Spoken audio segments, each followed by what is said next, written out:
Hello, welcome back to Chapter Day. Happy Sabbath. I am a little behind this day because I stepped out. It is so beautiful outside.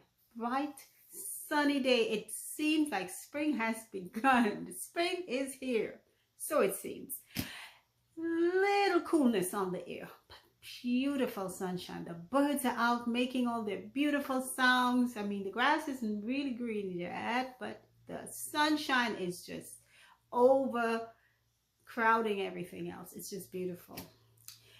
I have 3 chapters left of Proverbs, and I think I'm going to knock them out today. Okay, it's a perfect, restful, beautiful day.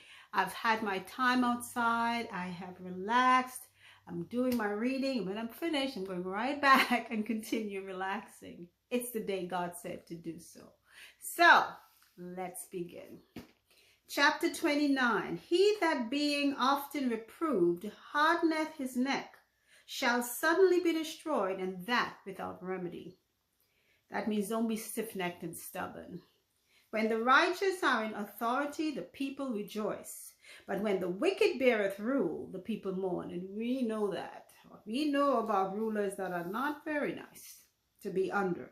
Verse 3.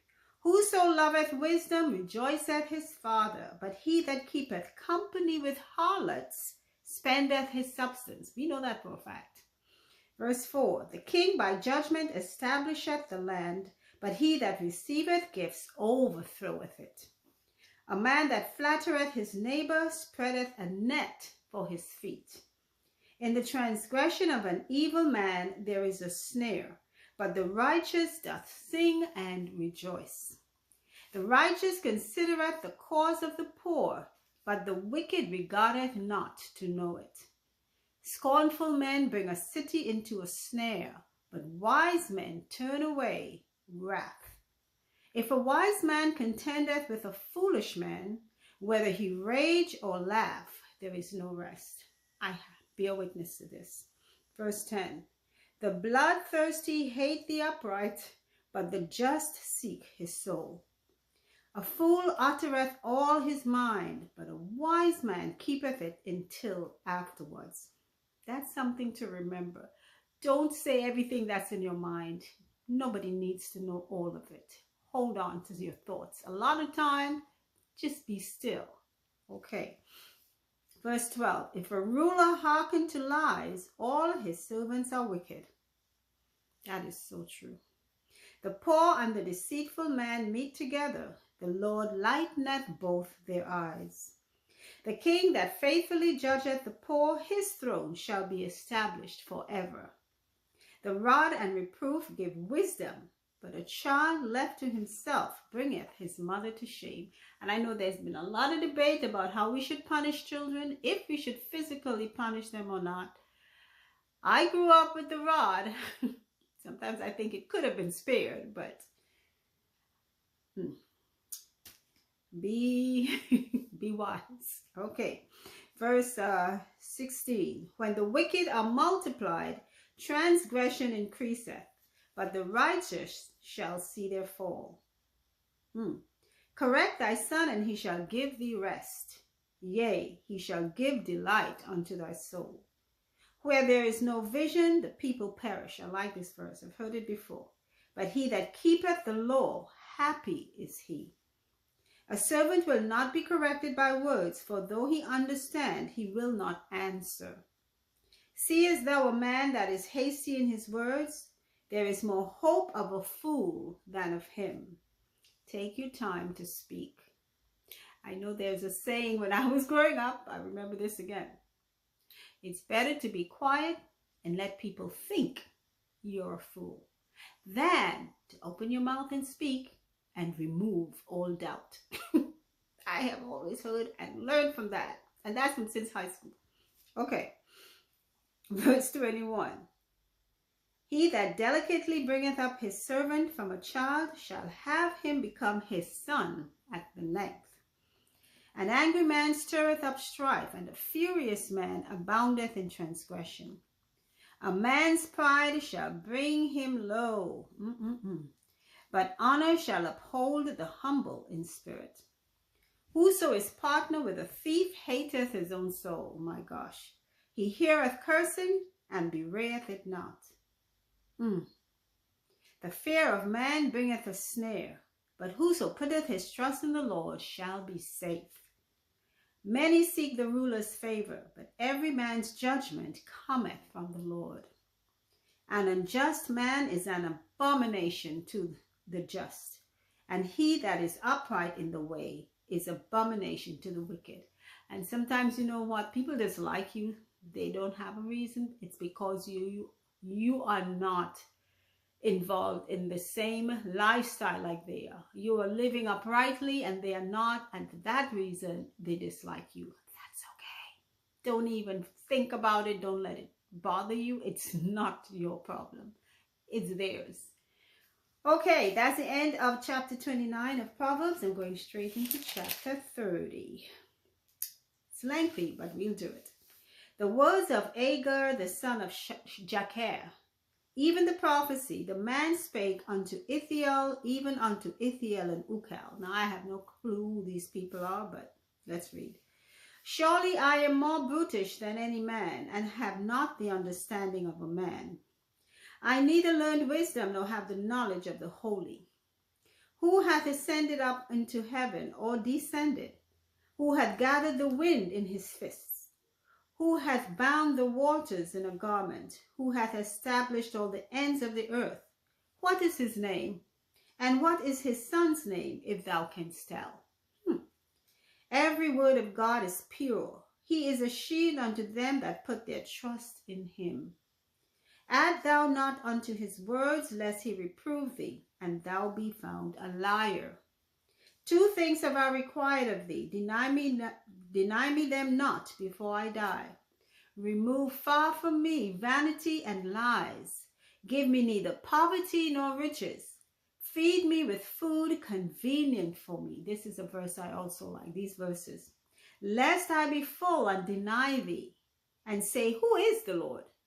Or lest I be poor and steal, and take the name of my God in vain.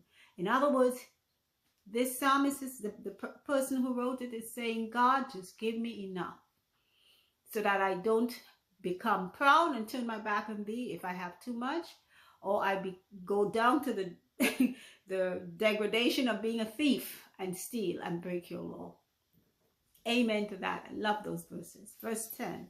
Accuse not a servant unto his master, lest he curse thee and thou be found guilty. There is a generation that curseth their father and doth not bless their mother. There is a generation that are pure in their own eyes, and yet is not washed from their filthiness. There is a generation, oh, how lofty are their eyes, and their eyelids are lifted up. There is a generation whose teeth are as swords, and their jaw teeth as knives, to devour the poor from off the earth, and the needy from among men. The horse leech hath 2 daughters, crying, Give, give. There are 3 things that are never satisfied, yea, 4 things say not, it is enough. The grave and the barren womb, the earth that is not filled with water, and the fire that saith not, it is enough. The eye that mocketh at his father and despiseth to obey his mother, the ravens of the valley shall pick it out, and the young eagles shall eat it. Oh my. There be 3 things which are too wonderful for me, yea, 4 which I know not. The way of an eagle in the air, the way of a serpent upon a rock, the way of a ship in the midst of the sea, and the way of a man with a maid. Such is the way of an adulterous woman. She eateth and wipeth her mouth, and saith, I have done no wickedness. For 3 things the earth is disquieted, and for 4 which it cannot bear. For a servant when he reigneth, and a fool when he is filled with meat. For an odious woman when she is married, and an handmaid that is heir to her mistress. There be 4 things which are little upon the earth, but they are exceeding wise. Here is one. The ants are a people not strong, yet they prepare their meat in the summer. And if you have ever looked or observed a colony of ants going back and forth, little pieces of leaves on their whatever, their mouths, going back and forth, busy. My mom used to say, well, we say busy as bees, but busy as ants as well, always busy. 26, the conies are but a feeble folk, yet make they their houses in the rocks. The locusts have no king, yet go they forth, all of them by bands. The spider taketh hold with her hands, and is in kings' palaces. So true.